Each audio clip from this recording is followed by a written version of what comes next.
Aqui na nossa Rádio USA, política se discute. Começa agora, Política em Foco. Para você que sintoniza a nossa Rádio USA, o Brasil mais perto de você. Eu, Márcio Fofo, estou chegando por aqui. Nós vamos fazer conexão nesse momento com o senador Marcos Rogério, senador dos Democratas de Rondônia, que gentilmente vai falar com a gente nessa noite, né? A gente sabe que as atividades são bastante corridas, a CPI está aí chegando também na sua fase final e muito nós temos que conversar com o senador Marcos Rogério, um senador bastante combativo, alguém que tem feito um trabalho, né? Ali como um dos membros da Comissão Parlamentar de Inquérito no Senado. Quero agradecer mais uma vez a sua participação, senador.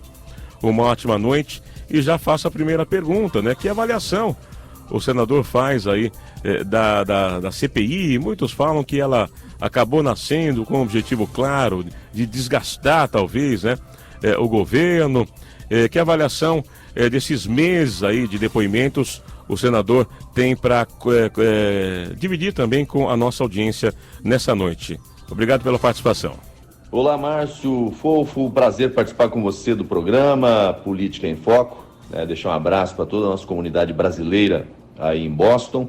Olha, sobre a CPI, a avaliação que eu faço é de que ela nasceu com o propósito de fazer uma investigação ampla, considerando a atuação do governo federal, a atuação dos governos estaduais e municipais com relação aos recursos federais, mas não cumpriu esse propósito. Infelizmente, o G7, o grupo que comanda a CPI, optou por proteger os governadores e prefeitos e não permitir que a investigação avançasse com relação a eles.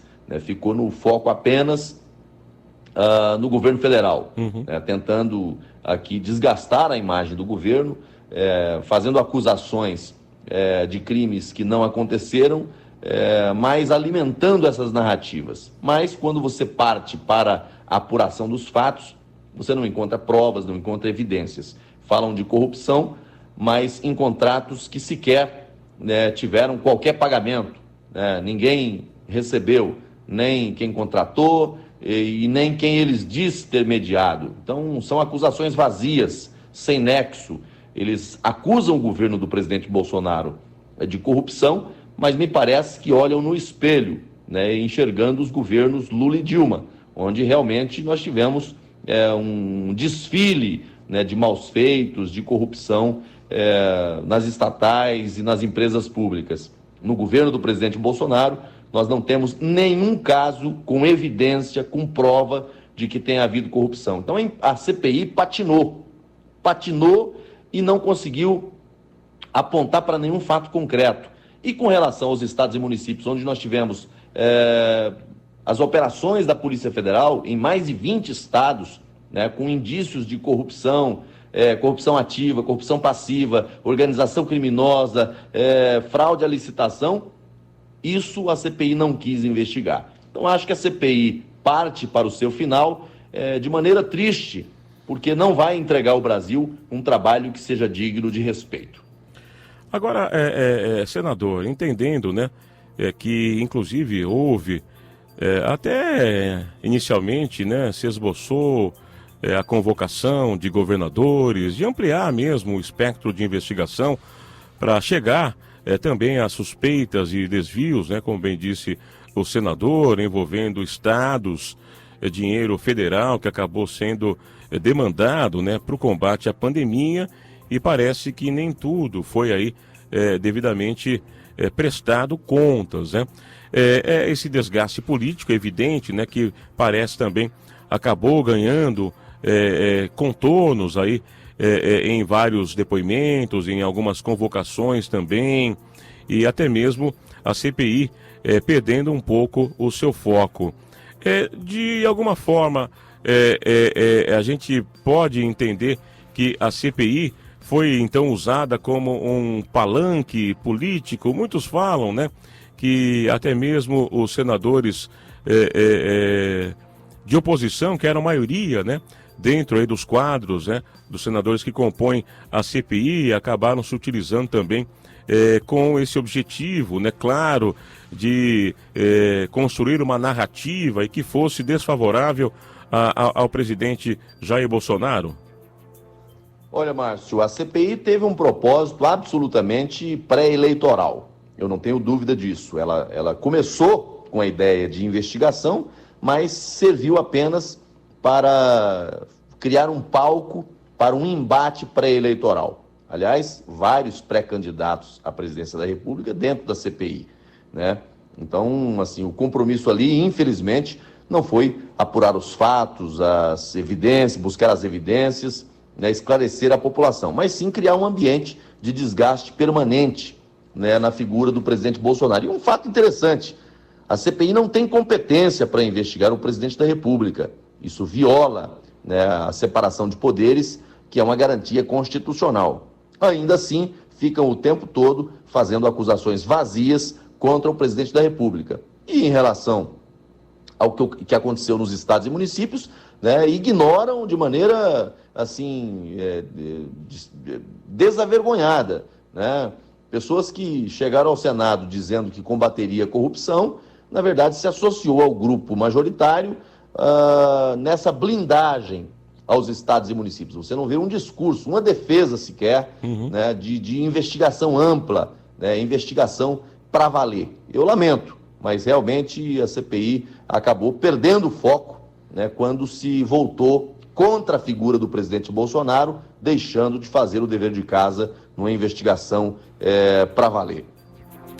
Agora, senador, dentro da sua avaliação, né, a gente vê que a CPI vai se encaminhando, então, para os minutos finais, alguns depoimentos ainda programados para essa semana, mas já existe aí toda uma expectativa com relação ao relatório final que será apresentado pelo senador Renan Calheiros. Qual que é a expectativa do senador com relação a esse relatório? Márcio, o relatório será fruto daquilo que nós observamos no curso da CPI. Não dá para esperar um relatório imparcial vindo do senador Renan Calheiros, né, diante do comportamento dele. Ele nunca teve compromisso aqui de fazer a apuração dos fatos, né? A linha de interrogatório dele é uma demonstração do que ele pretende construir. Ou seja, ele cria uma narrativa acusatória, né, e no final faz uma pergunta aleatória ao depoente, e quando o depoente tenta responder, se a resposta não agrada a ele, ele ignora a resposta e continua com a narrativa acusatória. Então é uma linha de investigação absolutamente assim, prejudicial ao processo, né? O relatório, o senador Renan, quando assumiu a relatoria, ele já assumiu a relatoria com um relatório debaixo do braço, né? Todo dia ele faz acusações ao governo, todo dia ele pré-julga, ele não tem ali a disposição de buscar as evidências, os fatos, para construir um relatório minimamente sério, respeitável, imparcial. Imparcialidade é algo que não existe nem de longe no trabalho dessa CPI, especialmente do grupo que comanda a CPI. Eu lamento, gostaria que fosse diferente, mas eu não espero nenhuma novidade no relatório dele. Eu acho que o relatório dele vem numa linha de pré-julgamento, de condenação do governo. Agora, a própria população que acompanha o trabalho da CPI, né, sabe medir, né, o tamanho do prestígio, do crédito, né, que ele tem para apresentar um relatório dessa natureza. Quem conduz um processo como ele conduziu, como o grupo G7 conduziu, no final acaba tendo como consequência o descrédito da população. Muito bem, estamos conversando com o senador Marcos Rogério, do DEM de Rondônia, que gentilmente nos atendeu, abrindo um espaço então na sua agenda, né? Terça-feira, um dia bastante corrido ali em Brasília, né? Estamos falando sobre a CPI, a avaliação do senador a respeito da CPI da pandemia, que vai chegando aí aos seus momentos finais, né? Eu quero agradecer demais, viu, senador, a sua participação, de ter conversado com os nossos ouvintes, falando um pouquinho também sobre os trabalhos realizados aí em Brasília, sobretudo, né, sobre a sua participação também na CPI da pandemia. Eu espero que as coisas avancem positivamente, né, para o Brasil, que haja aí, na medida do possível, né, um encerramento de CPI que possa apresentar aí algo também positivo para o Brasil, mas que não fique só nisso, né? Que a gente tenha também aí, sem dúvida alguma, dentro do Senado Federal, né? As pautas que são mais caras para o cidadão brasileiro também avançando a contento. Parabéns pelo trabalho, agradeço novamente a sua participação e também a gentileza, né, de nos atender nessa noite, senador. Olha, Márcio, eu quero agradecer a você pelo espaço, ao programa Política em Foco, né, e mais uma vez deixar meu abraço a toda a população brasileira aí em Boston. E concluindo, apenas dizer, Márcio, que nessa comissão, nessa CPI, nós vimos algo absolutamente inusitado. A união de senadores que antes atuavam em posições absolutamente divergentes, né? E, aliás, senadores que se elegeram, né, com a bandeira do combate à corrupção e aqui, né, se aliando a alguém que defende ou que pelo menos fica na linha, né, de proteger aqueles que são acusados de terem participado de situações ilegais, atos ilegais.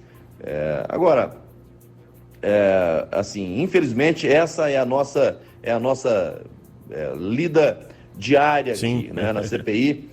Fizeram vistas grossas à investigação de corrupção em nome de uma aliança política casuística, né, contra, todos contra o governo do presidente Bolsonaro. Tudo jogo político, nada mais do que isso, né?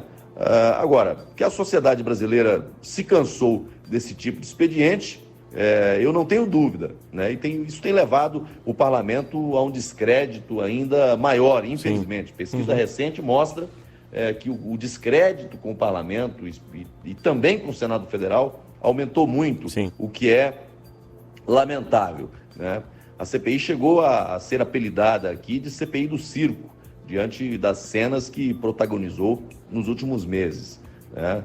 E um outro aspecto, apesar de todos esses fatores negativos, a CPI conseguiu demonstrar algo que eu acho positivo, né? A CPI, com todo esse trabalho que ela fez, ela conseguiu demonstrar a lisura dos atos do governo federal, né? O governo foi investigado de todas as formas e nenhuma prática de corrupção foi detectada. A conclusão é de que o Brasil avançou e muito nesse aspecto de combate à corrupção ou de se evitar que a corrupção aconteça. O governo conseguiu ultrapassar a marca dos 30 meses sem nenhum caso de corrupção registrado, mesmo diante das tentativas de negócios escusos de alguns interesseiros, e isso acontece em todos os níveis, seja no governo federal, governos estaduais e municipais. Outras partes a tentativa também, né? Sempre acontece. Sim. Agora, o controle interno do governo federal funcionou e funcionou bem, porque as propostas de corrupção não encontraram eco algum no Palácio do Planalto e nos ocupantes de cargos de primeiro escalão. Ou seja, tolerância zero com a corrupção. Pelo menos, para isso a CPI serviu. Porque ela, por mais que tentasse construir a narrativa da corrupção, não conseguiu identificar nenhum caso de corrupção no governo do presidente Bolsonaro. As acusações que tem são narrativas construídas no âmbito da CPI, mas não há qualquer evidência a demonstrar isso. Tá bom? Deixo um forte abraço a você e a todos os seus ouvintes. Obrigado. Obrigado, senador. Forte abraço, até uma próxima. Nossa Rádio.